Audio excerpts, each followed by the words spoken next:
ဒါဘာလို့ပကံခက်ပေါ့နော်ဒါမင်းလက်ထက်ကရှင်အရဟံနဲ့တန်ခါ900တရားကျင့်ခဲ့တဲ့နေရာတွေ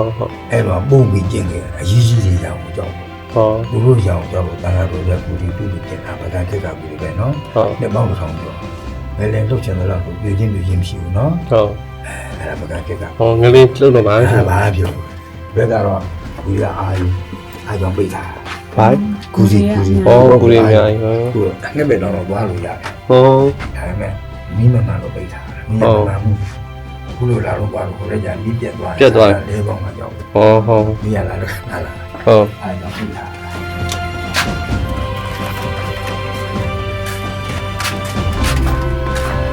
ကူရီအများကြီး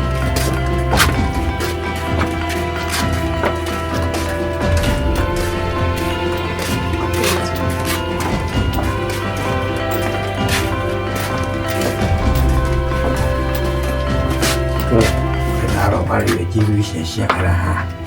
ဒီတော့ဘာလို့အကြီးကြီးကိုကိုရတာလဲဒီရှင်ရရောက်လာမှခြေတော်တာဖြစ်တယ်ကြည့်လို့ရတဲ့ပုဂ္ဂိုလ်ပေါ့နော်ရှင်အရဟံတဲ့အမြဲတမ်းပလင်တရားဘုရားခေရရှင်ရတရားဆံမှုကြည့်လို့ပလင်ပေါ့တီပလင်ဒါတော့ဘုမလောက်တာ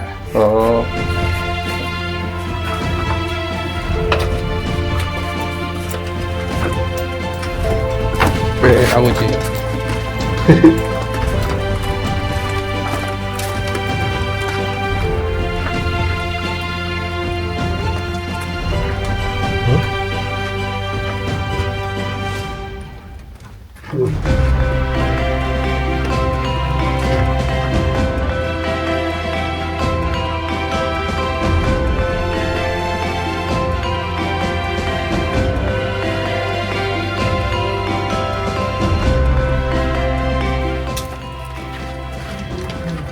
တွင်းရည်တွင်းရှိတယ်ဒ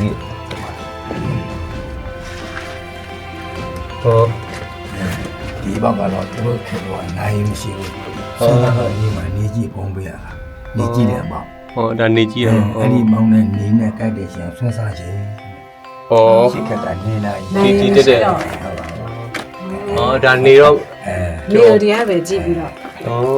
အဲ့လိုမကြော်သေးဘူးမကြော်သေးဘူးဟုတ်ပါတယ်ဒါတော့နာငါပေါက်လို့ပါတယ်ဗလာခေကကျင်းနေလေးတဲ့ပုံလေးတွေရေတော့မရှိတော့ဘူးနော်